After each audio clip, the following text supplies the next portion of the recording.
오늘 저는 2장의 말씀을 가지고 이렇게 하나 간절한 기도와 하나님의 응답이라는 제목으로 함께 은혜를 나누고자 합니다. 한 믿음 좋은 우리 청년이 군에 입대하게 되었어요. 자대를 배치받고 이제 보초를 서는데 모든 사람들이 다 싫어하고 피하는 새벽 1시부터 2시까지 보초를 제가 하겠습니다 하고 자원에서 보초를 서게 됩니다. 왜냐하면 그 시간대에 보초 서면서 기도하려고 한 거예요. 이 믿음 좋은 청년이. 그리고 새벽 1, 2시 가장 힘든 그때 보초를 서게 됩니다. 자, 그런데 어느 날 부대에서 이 청년에게 3박 4일 특별 휴가를 보내주는 겁니다. 그래서 웬일인가 싶어서 기쁜 마음으로 휴가를 다녀왔습니다. 부대에 복귀하고 상관에게 이제 잘 다녀왔다고 보고하는데 갑자기 상관이 그런 말 합니다. 아버지는 좀 괜찮냐고. 아버지 잘 계시는데 왜 이 이야기를 하지? 이 청년이요, 새벽 1시, 2시 그때에 그가 보초 서면서 기도하는데 아버지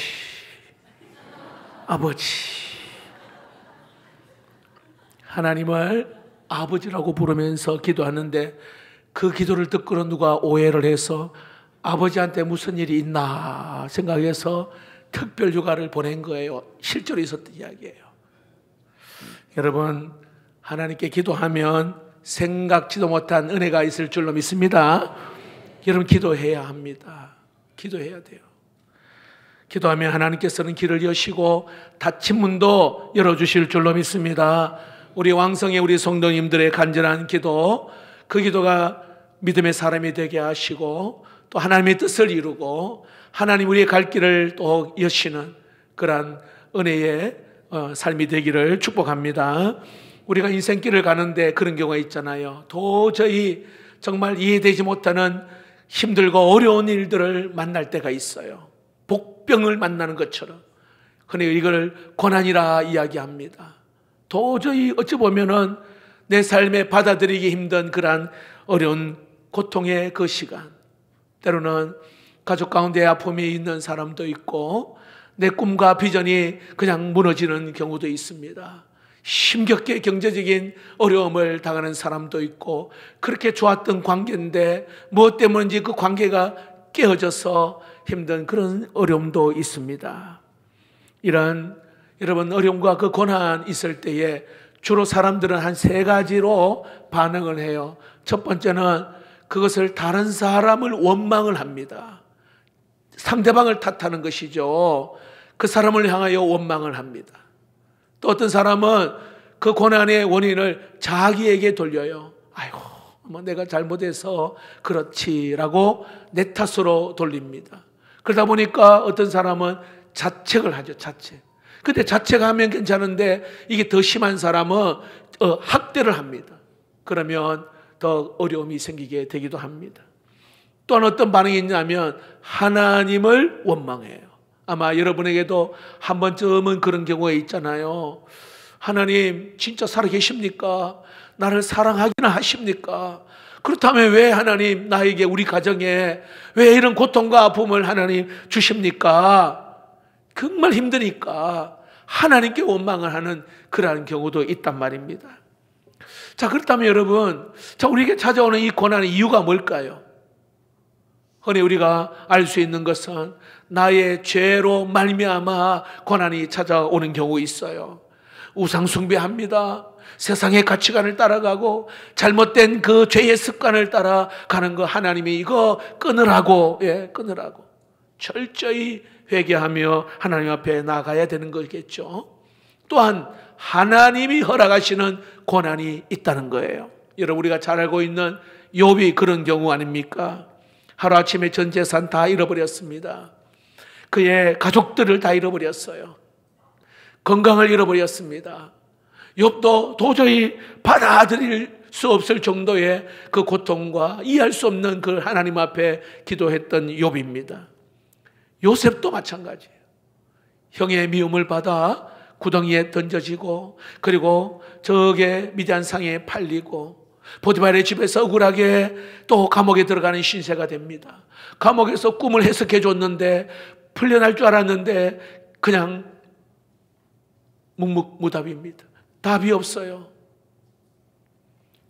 그게 요셉의 입장에서 보면 이 고통 끝이 어디에 있는가? 언제 이 고난이 끝나는가? 요셉의 입장에서는 그런 겁니다. 자, 여기서 여러분 꼭 우리가 이 고난과 우리 여기 계신 분 저와 여러분 다 마찬가지입니다. 이 고난의 시간, 고통의 그 시간 가운데 승리하기 위해서는 우리가 절대로 버리지 말아야 될 한 가지 따라해 봅시다. 하나님께서는 여전히 나를 사랑하신다. 여러분 이 말씀을 꼭 붙들기를 축복합니다. 그럼에도 불구하고 고난 중에 어려움 중에도 하나님은 여전히 나를 사랑하신다. 이해할 수는 없지만 나에게 주신 이 어려움, 여러분 하나님의 사랑의 관점에서 해석할 수 있기를 축복합니다. 자, 예를 들어 이런 경우입니다. 여러분 우리 부모님들 자녀 사랑하잖아요. 정말 내 목숨을 줘도 아깝지 않는 이 부모의 그 자녀 사랑. 근데 이러면 부모가 자녀를 사랑한다고 그 자녀가 자기 마음대로 그냥 멋대로 하면 그냥 내버려 두십니까? 그렇지 않아요. 공부도 안 하고 게임만 하고 막 나가서 그냥 엉뚱한 짓을 하면 그냥 내버려 두지 않잖아요. 밥도 안 먹고 그냥 뭐 자기 좋아하는 것만 자꾸 먹으며 뭔가 지도를 한단 말이죠. 나는 착한 성품 필요 없어요 하고 막 욕하고 그런 부모가 그냥 두지 않습니다. 왜 그럴까요? 사랑하기 때문에 그런 거예요. 올바른 교육을 합니다. 올바른 어떤 그런 성품 교육도 하고 신앙 교육을 합니다. 이유는 사랑하기 때문에. 사랑하기 때문에. 그리고 그 자녀가 더 풍성한 은혜를 누리게 하기 위한 것입니다. 자, 그런데 자녀 입장에서는 왜 자꾸 나를 귀찮게 하냐고. 왜 자꾸 힘들게 하냐고. 더 이상 괴롭게 하지 말라고. 그러나 여러분, 그것이 자녀를 바르게 성장하게 하고 도와주고자 하는 그 하나님의 사랑이죠. 제가 한번 그런 말씀을 드렸죠. 한 번은 어릴 때 아들하고 저 부산의 송정 해수욕장 가서 제가 직접 경험한 거잖아요. 그 바다에 가니까 10,000원 주니까 연을 팔더라고요. 그래서 옛날 추억을 생각해서 이게 연을 날려봤거든요. 여러분 해보셨죠? 예. 이제 날아가잖아요. 막 풀었다가 또 감으면 또 앞으로 따라오면 또 풀면 또 더 멀리. 예. 자, 그런데 여러분 연이 그 하늘을 창공을 날 수 있는데 연줄이 굉장히 부담이 되는 거예요. 귀찮아요. 예. 자꾸 당겼다가 또 풀었다가 또 확 당겼다. 자, 연줄 입장에서는 그 귀찮은데 나 좀 그냥 놔두고 나 또 끊어버렸어요. 야, 여러분 연이 연줄 끊어지면 어떻게 되죠? 추락해요. 부담이 아니에요. 살리는 생명줄과 같은 거예요. 생명줄. 예. 끊으면 더 혼란하는 게 아니라는 거예요. 언젠가는 추락합니다. 예. 여러분 기도가 막 또 기도하라 하고 막 귀찮고 그게 아니라 기도는 하나님과의 여러분 생명줄임을 믿으시기를 축복합니다. 생명줄이에요. 여러분 조각상을 아름답게 그렇게 만드는 예술가 한번 가만히 한번 보세요. 일반 사람들이 볼 때는 저 정도 해도 정말 놀라운 작품인데 이 예술가는요 그렇지 않아요. 아주 디테일하게 또 깎고 더 세밀하게. 우리가 볼 때는 괜찮은데 그러나 예술가는 더 정교하게 디테일하게 작품을 만들어요. 왜? 그 작품을 사랑합니다. 사랑하는 만큼 심혈을 기울여서 작품을 만들어내는 것입니다. 자, 하나님께서 우리를 고난을 허락하실 때는 이해할 수는 없지만은 이 고난은 그냥 고난으로 끝나지 않는다는 것입니다. 이 고난을 잘 통과해서 여기에 하나님 그때그때마다 은혜를 베푸시고 결국에는 우리를 성장시키시고 하나님의 성품을 닮아가게 하시고 하나님의 사랑으로 우리를 다듬어 가시는 줄로 믿습니다. 고난 때문에 때로는 상처받고 힘든 순간이 있지만은 결국에는 하나님의 은혜 안에서 여러분 성장과 또 하나님의 성품을 닮아가는 그러한 하나님의 사람으로 다듬어가는 기쁨을 경험할 수 있기를 축복합니다. 여러분 하나님께 그러므로 간절히 주님께 매달려 가까이 가는 그 시간들, 그때 하나님이 긍휼을 베푸셔요. 하나님을 찾고 또 간절히 찾는 그 시간에 하나님은 내 믿음도 성장시키시고 하나님을 더 또 알아가게 되고, 그리고 하나님 우리의 가정을 또 붙드시고 우리의 사업을 하나님 이끄시는 그 하나님의 일하심을 그 간절히 하나님께 매달려 간구할 때에 그 놀라움을 경험하게 되는 거예요. 저는 가장 우리 가정에 큰 슬픔이 있었다면 제 동생이 27에 선교사로 갔다가 암에 걸려 다시 이제 복귀하는데 참 그 병원 옆에 쪽방을 우리 어머니 구하고 거기에서 이제 아들을 간호하는 거예요. 저는 신대원 1학년 한 해를 쉬고, 근데 그때 그 시간에 가족들이 기도 많이 하고 그 시간에 더 가족이 하나 되고 그 시간에 더 하나님을 또 알아가는 시간이었어요. 굉장한 고난과 아픔의 시간이었지만 오히려 그 시간을 그냥 불평하고 원망하고 막 그냥 시간 지나가겠지 하고 흘러보는 시간이 아니라 더 하나님을 붙잡는 시간, 더 가족이 하나 되는 시간, 그 어려움 때문에 더 주님을 알아가는 그러한 시간이었어요. 고난은 힘들고 어렵습니다. 하지만 하나님의 그 사랑은 여전히 포기하지 아니하시고 우리를 향하고 계심을 믿으시기를 축복합니다. 자, 오늘 이 본문의 하박국서에 하박국이 선지자가 지금 굉장히 나라가 고통 가운데 어려운 가운데 망할 직전에 있는 유다 백성들을, 그 유다 땅을 향한 그러한 간절한 기도가 오늘 여기에 담겨져 있습니다. 지금 남유다는요 엉망진창이에요. 멸망 직전에 있습니다. 바벨론이 1차 공격해 왔습니다. 포로로 끌려갑니다. 요야김 왕도 잡혀가고 그리고 고관들도 잡아가고 똑똑한 그러한 젊은이들도 다 포로로 잡아가는 상황. 지금 남유다의 상황은 정치나 경제나 국방 다 무너진 상태에 있습니다. 기득권자들은 부정부패가 있고 약한 자들의 것을 약탈하는, 도덕적으로 종교적으로 완전히 그냥 말 그대로 타락한 밑바닥을 치는 그러한 상황입니다. 이 상황을 보고 하박국 선지자가 자기 민족, 자기 백성을 향하여 가슴을 치며 하나님 앞에 고통 가운데 기도하고 있는 내용이 하박국서예요. 하박국. 간절한 기도. 하나님, 이 타락하고 부패한 이 나라 왜 그냥 두십니까? 하나님, 여기에 좀 잠잠하지 마시고 좀 관심을 좀 가져주십시오. 그렇게 하나님 앞에 부르짖는 기도가 앞에 나와요. 자, 이때 하나님께서 여기에 응답을 주십니다. 그래, 이 민족, 이 나라, 하나님 어떻게 말씀하신지 아시죠? 그 죄로 말미암아 내가 그냥 두지 않고 바벨론 나라를 도구 삼아서 심판하겠다. 하나님 그렇게 말씀하시는 거예요. 여러분, 하박국이 깜짝 놀랐어요. 아니, 그 악한 바벨론을 들어서 심판하겠다는 거예요.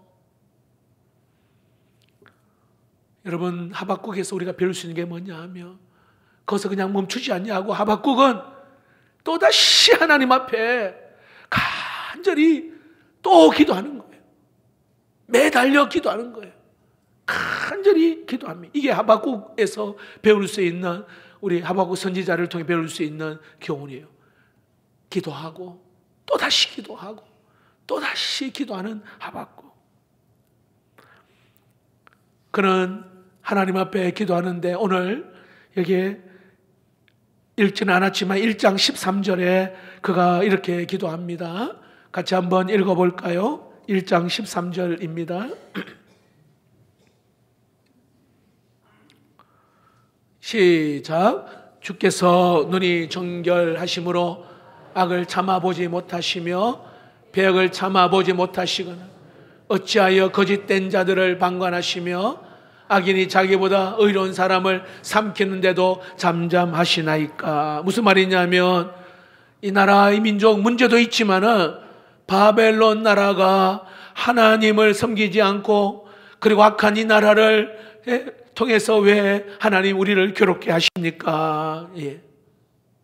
이러한 기도, 하나님 은혜를 베풀어 달라는 기도입니다.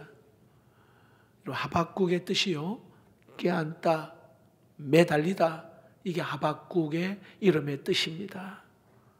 이름 그대로 하나님 앞에 또다시 나가서 하나님께 매달려서 기도하고 있는 이 하박국. 하나님, 저 악한 그 바벨론은 아니잖아요. 하나님, 한 번만 생각해 주십시오. 이렇게 간절히 매달려 기도하는 하박국 선지자입니다. 여러분, 다시 한번 말씀드리면 하박국에서 배울 수 있는 신앙의 중요한 것은 계속해서 하나님 앞에 나아가 또 매달려 기도하는 것들을 우리는 여기서 배울 수 있습니다. 한 번 기도하고 멈추는 것이 아니라 한 번 하면 또 다시 응답이 없으면 또 기도하고 또 그 응답이 마음에 들지 않으면 또 기도하고, 계속 기도하는 거예요. 우리가 예수님께서 구하라, 찾으라, 두드리라, 이 점층법이잖아요. 구하고 찾고 두드리는. 여러분, 저도 이거 경험 한번 해본 적이 있어요. 바깥에서 계십니까? 안 열어주죠. 뭐 여러분, 안 열어주잖아요. 더 크게 하잖아요. 잘 안 열어줘요. 근데 막 문을 막 두드리는데 무슨 일이 있나 싶어. 그 닫혔던 문이 열리는 거예요. 야, 그렇다, 이거구나. 구하고 찾고 두드리는 거예요. 여러분, 그렇게 기도해 보셨어요? 막 간절히 부르짖어 여러분 기도해 보셨나요? 여기 마찬가지입니다. 한 번 기도하고 멈추는 것이 아니라 여기 간절히 기도. 여러분, 한번 물어볼게요. 왜 이렇게 간절히 기도해야 할까요? 왜? 간절히 기도하는 이유가 뭐예요, 여러분? 여러분, 우리 하나님은 사랑의 하나님이신 줄로 믿습니다. 간절히 기도하는 이유 중에 하나가 우리 하나님은 사랑의 하나님. 다시 말합니다. 우리가 기도하면 반응하시고 우리에게 사랑으로 역사하시고 베푸시는 하나님이시기 때문에, 두 번째, 우리 하나님은 따라합시다. 전능하신 하나님이십니다.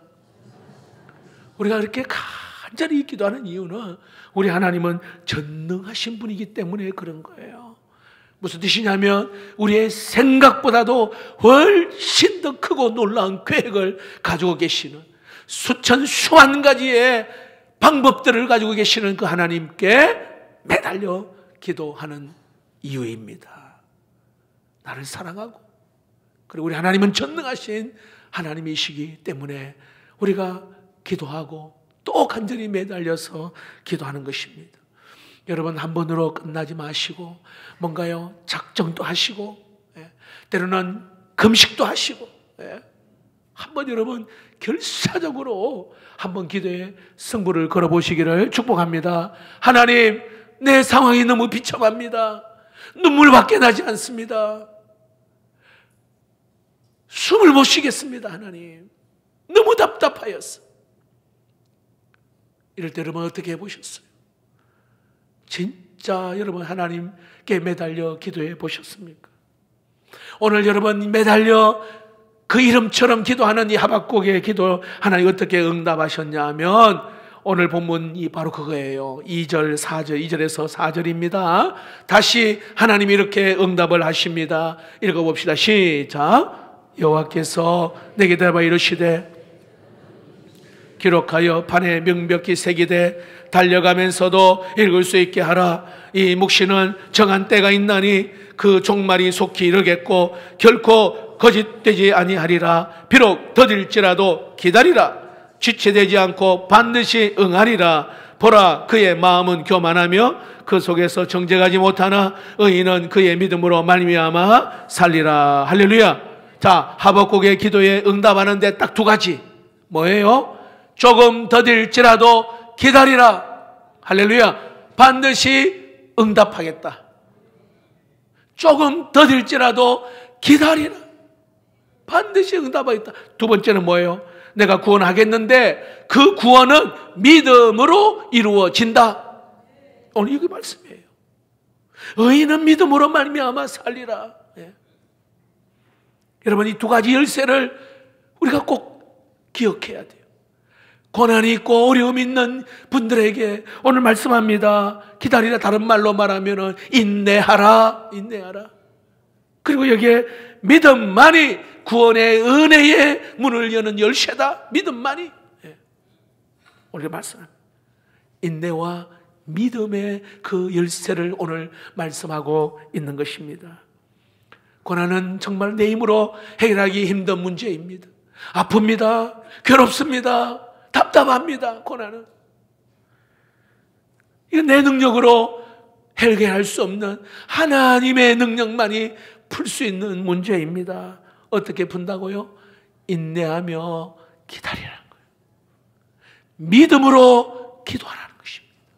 오늘 하박국을 통해 말씀하십니다.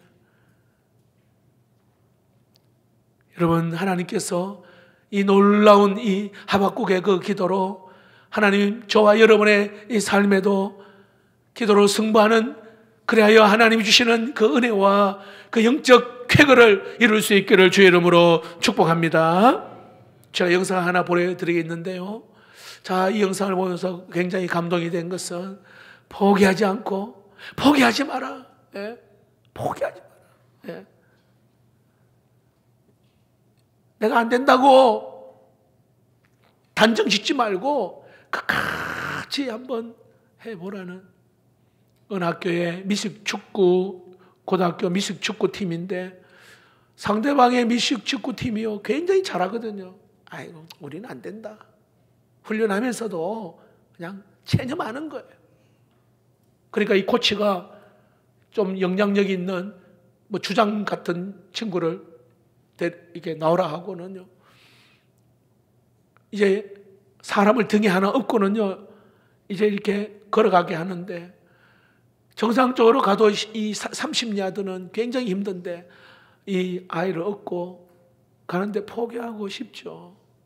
그러나 다들 친구들은 안 된다 하지만 포기하지 말고 한번 해봐라고, 포기하지 말고 한번 해보라고. 나중에 눈 가리고 갔는데요, 80야드를 간 거예요. 80야드. 저는 보면서, 야, 하나님 옆에서 코치가 되셔서 한번 포기하지 말고 한번 해봐라고, 그런 음성으로 제가 들었어요. 안 될 거라고 단정 짓고, 고치지 못할 것이라고 단정 짓고, 실패할 거라고 단정 지어요. 체념을 해버립니다. 그러나 하나님은 절대로 포기하지 말라. 예. 포기는 배추나 포기하지. 여기에 절대로 먼저 단정 짓지 말라 하는 거예요. 저는 옆에서 이제 코치가 계속해서 응원을 해주는 게 우리 하나님으로 느껴져요. 네. 포기하지 마라. 한 번 더 기도해보고, 네. 한 번 더, 한 발 더 힘차게 한번 나가봐라는 거죠. 여러분, 오늘 이렇게 말합니다. 반드시 너와 함께 할 것이고, 또 반드시 여기 하나님이 회복과 치유를 주실 줄로 믿습니다. 그래서 지체하더라도 좀 더 인내하고 기다리라. 반드시 응하리라. 그리고 여기에 믿음으로 구원이 이루어진다 말씀하고 있습니다. 우리가 빈들을 건넌 것 같고 광야를 걷는 것 같습니다. 도대체 이 광야가 언제까지 끝나야 될지 보이지 않는 가운데 우리가 걸어가기도 합니다. 내 손에는 아무것도 들려진 거 없어요. 보리떡 5개, 물고기 2마리, 보잘것없는 것 같은 그런 참담한 우리의 마음도 있을 수 있습니다. 그러나 포기하지 아니하고 하나님 끝까지 붙잡고 매달리며 광야에서 길을 여시고 또 샘을 여시는 하나님을 경험하게 될 줄로 믿습니다. 작은 오병이어로 5,000명을 먹이시는 놀라운 이 역사하심이, 기적이 오늘 우리의 삶에도 일어나게 될 줄로 믿습니다. 절대로 포기하지 마시고 간절히 기도하고 또 기도할 수 있기를 축복합니다. 인내하며 기도하고 믿음으로 기도하는 하나님의 사람들 되기를 주의 이름으로 축복합니다.